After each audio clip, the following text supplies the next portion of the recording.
ថ្ងៃនេះខ្ញុំចង់និយាយអំពីសេចក្តីស្មោះត្រង់ខ្ញុំសង្កេតឃើញមនុស្សច្រើនណាស់ដែលគាត់មិនយល់អំពីលក្ខណៈនៃសេចក្តីស្មោះត្រង់និងថាតើត្រូវធ្វើម៉េចដើម្បីឲ្យបានមនុស្សស្មោះត្រង់មកធ្វើការជាមួយខ្លួនជាទូទៅពេលដែលធ្វើការជាមួយគ្នាពេលដែលគាត់មានអារម្មណ៍សង្ស័យចំពោះបុគ្គលដែលមកធ្វើការជាមួយគាត់ច្រើនតែប្រើពាក្យថាសូមអ្នកស្មោះត្រង់ជាមួយនឹងខ្ញុំបើសិនណាជាអ្នកស្មោះត្រង់ជាមួយនឹងខ្ញុំអ្នកនឹងបានប្រយោជន៍នេះឬប្រយោជន៍នេះជាទូទៅទាំងអស់មនុស្សដែលមានការភ័យព្រួយខ្លាចខ្លួនបានទទួលនៅភាពមិនស្មោះត្រង់អំពីបុគ្គលណាមួយដែលមានទំនាក់ទំនងជាមួយនឹងខ្លួនមនុស្សច្រើនតែបង្ហាញអំពីប្រយោជន៍កាលណាអ្នកស្មោះត្រង់នឹងខ្ញុំអ្នកនឹងទទួលបាននៅផលនេះឬផលនេះខ្ញុំចេះតែយកគំនិតទស្សនៈដែលខ្មែរជាទូទៅតែងតែប្រើយកមកគិតត្រេះរិះពិចារណាថាតើសេចក្តីស្មោះត្រង់គេអាចទិញបានមែនណាអង្គុយគិតយូរទៅខ្ញុំថាសេចក្តីស្មោះត្រង់មិនអាចទិញបានទេចុះបើសេចក្តីស្មោះត្រង់មិនអាចទិញបានទេចុះហេតុអ្វីបានជាមនុស្សចេះតែនិយាយថាបើអ្នកស្មោះត្រង់ជាមួយខ្ញុំនឹងឲ្យនេះឬឲ្យនោះអ្នកខ្ញុំចេះតែគិតថាបើមនុស្សម្នាក់ស្ដាប់ហើយចង់បាននៅអ្វីដែលជាការសន្យារួចហើយគេស្មោះត្រង់តើនោះគឺជាការស្មោះត្រង់ចំពោះបុគ្គលនោះឬជាការស្មោះត្រង់ចំពោះលុយចំពោះតំណែងចំពោះទូនាទីឬចំពោះប្រយោជន៍ណាមួយដែលគេបានឲ្យមកតើវាស្មោះត្រង់ចំពោះមនុស្សឬស្មោះត្រង់ចំពោះរបស់ដែលគេឲ្យយើងនឹងសម្រាប់ខ្លួនខ្ញុំផ្ទាល់បងប្អូនខ្ញុំយល់ថាវាឥតមានតម្លៃសម្រាប់អូសទាញមនុស្សអញ្ចឹងឲ្យមកនៅចិត្តខ្ញុំសោះឡើយវាអត់តម្លៃខ្ញុំយល់ថាអញ្ចឹងខ្ញុំត្រូវការមនុស្សស្មោះត្រង់ឲ្យមកធ្វើការជាមួយនឹងខ្ញុំកាលណាអ្នកយកផលប្រយោជន៍ផ្ទាល់ខ្លួនទៅតាក់មនុស្សឲ្យធ្វើការងារដែលស្មោះត្រង់ចំពោះអ្នក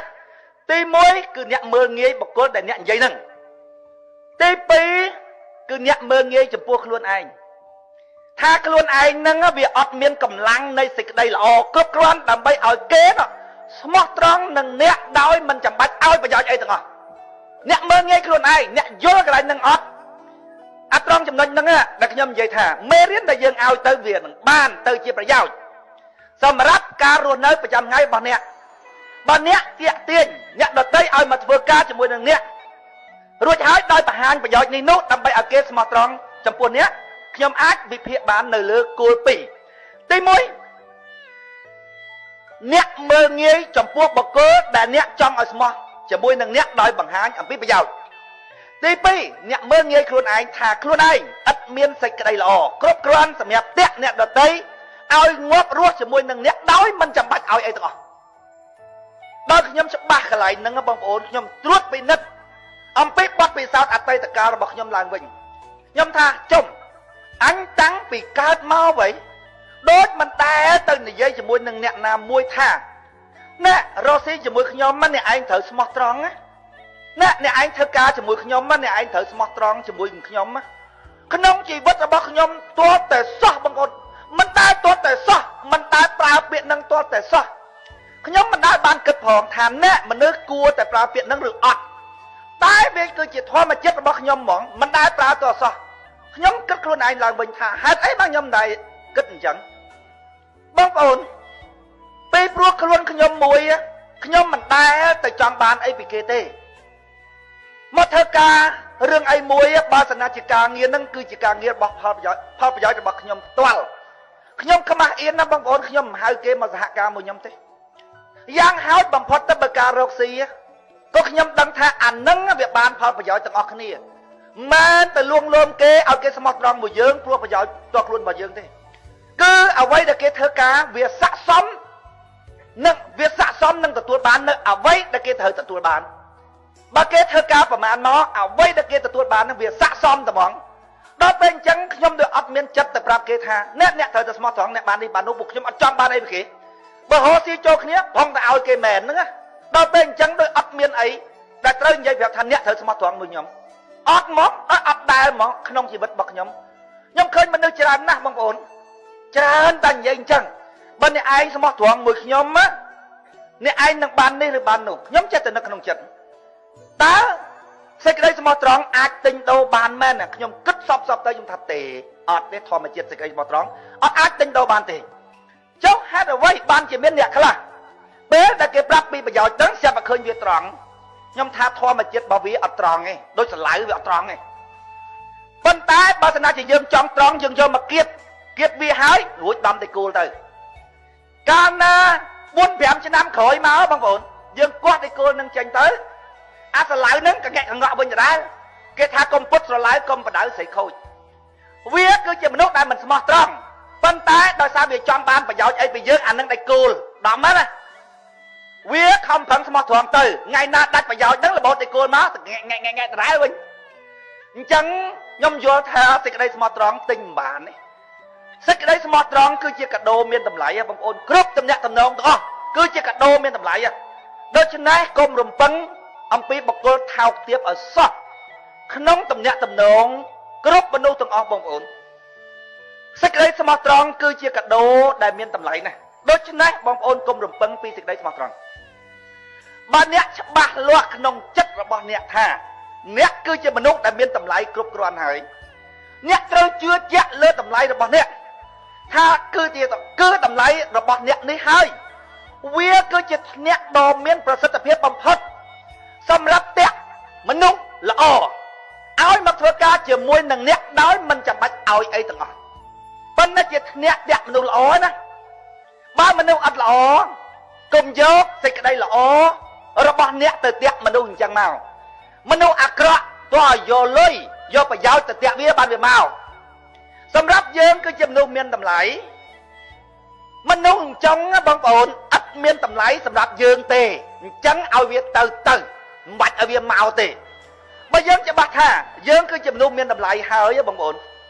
អ្នកត្រូវជឿជាក់ថាគឺជាតម្លៃនោះហើយដែលជាអ្នកដ៏មានប្រសិទ្ធភាពតែឲ្យមនុស្សល្អទាំងឡាយមកធ្វើការជាមួយអ្នកដោយមិនចាំបាច់ឲ្យប្រយោជន៍អីទាំងអស់វាមានតែលះបង់ប្រយោជន៍ទៅទៀតប៉ុន្តែត្រូវដឹងថាសេចក្តីល្អហ្នឹងតាក់បានទំនួលល្អណាមនុស្សអាក្រក់វាអត់មកទេទៅឲ្យលុយវាដល់ពេលមនុស្សអញ្ចឹងក៏យើងអត់ត្រូវការដែរឲ្យវាទៅអាត្រង់ហ្នឹងបងប្អូនសមាជិករបស់យើងខ្ញុំអត់ដែលមានអារម្មណ៍ទៅតាមមើលថាពីណាទៅចេញចូលបកណាអត់ជាអារម្មណ៍ត្មងអត់ដែរអ្នកណាដែលត្រូវបានគេតាក់បានអស់មានតម្លៃសម្រាប់ខ្ញុំហើយទោះបីអ្នកមកវិញខ្ញុំមើលទៅឃើញអ្នកថាជាសបកខ្លឹមដែលខ្ញុំធ្លាប់ឲ្យតម្លៃអ្នកបាត់បង់ហើយបើសេចក្តីល្អរបស់ខ្ញុំគោលដៅដែលជាឧត្តមកតេសម្រាប់ពួកយើងទាំងអស់គ្នាវាមិនមែនជាអ្នកដ៏មានប្រសិទ្ធភាពតាក់អ្នកឲ្យនៅក្នុងនឹងទេអ្នកគឺជាមនុស្សដែលឥតតម្លៃសម្រាប់កែវភ្នែកខ្ញុំទេឬសម្រាប់ការយល់របស់ខ្ញុំទេដូច្នេះសូមអ្នកអញ្ជើញទៅចុះខ្ញុំអត់ធ្វើលិខិតអីឲ្យអ្នកបដិមេដៃដើម្បីឲ្យអ្នកត្រង់ជាមួយខ្ញុំដូចយើងយកសាឡាវដែលជាធម្មជាតិឈើកងែងកងងរួចហើយយកមកដំតែគោលតម្រង់វាឲ្យវាជាប់ទៅជាក្រាឲ្យវាត្រង់កាលណាយើងគាត់តែគោលពិតវាកងែកវិញដដែលព្រោះធម្មជាតិរបស់វាគឺជាធម្មជាតិវាកងែកកងអញ្ចឹងពីព្រោះវាគឺជាសាឡាវសម្រាប់ខ្លួនខ្ញុំចេះតែអង្គុយមើលមនុស្សពីចម្ងាយទៅខ្ញុំចេះតែកេះក្មេងៗមើលទៅកុំថាមើលមនុស្សអាក្រក់មើលមនុស្សដែលមានរូបរាងអាក្រក់ណាមើលមនុស្សដែលមានរូបរាងស្អាតក៏ខ្ញុំចេះកេះមើលហើយមើលឲ្យច្បាស់ដឹងមនុស្សដែលមានរូបរាងអាក្រក់កន្ទីលកន្ត្រូលមុខវាមិនស្អាតដឹងមនុស្សដែលមានរូបសម្ផស្សស្អាតហើយមើលយូរមើលអញថាធំអាចជាគ្នាមានអីធំអាចមានអីទេមនុស្សដល់ខាងក្នុងវាក៏ឃើញទៀតហើយមើលរកកន្លែងណាដែលយល់ថាមានតម្លៃកើតហើយមើលសំរងស៊ីកឹមសុខាបើជាបរិបទនឹងទុកចិត្តអូយទុកចិត្តក្បត់សេចក្តីទុកចិត្តរបស់មនុស្សគឺជាមនុស្សថោកទាបបំផុតបងប្អូនក្បត់សេចក្តីទុកចិត្តរបស់មនុស្សថោកទាបណាស់គេថាគេជីឡានតម្លៃមួយសិតតែ200000ណាខ្ញុំថា200000រាញមើលទៅថោកមកក្នុងចិត្តយើងថោកពីខាងក្នុងបើពេលចិត្តយើងអញ្ចឹងបងប្អូនទៅនៅមួយគេមិនកើតនៅអត់កើតទេបងប្អូននៅក្នុងនឹងខ្ញុំចេះតែលួចនិយាយដើមមេបាក់រហូតកេះគ្នានិយាយដើមមេបាក់ធម្មតានៅក្នុងនឹងមានមនុស្សរាយការណ៍មេវាល្មិចវាស្រោបបានតកូនវាចង់ ដល់ពេលយើងខុសគេឲ្យតែនិយាយបិទលឺដល់មេលឺដល់មេភ្លាមហ្មងខ្ញុំថានៅវាកើតហ្នឹងបងប្អូន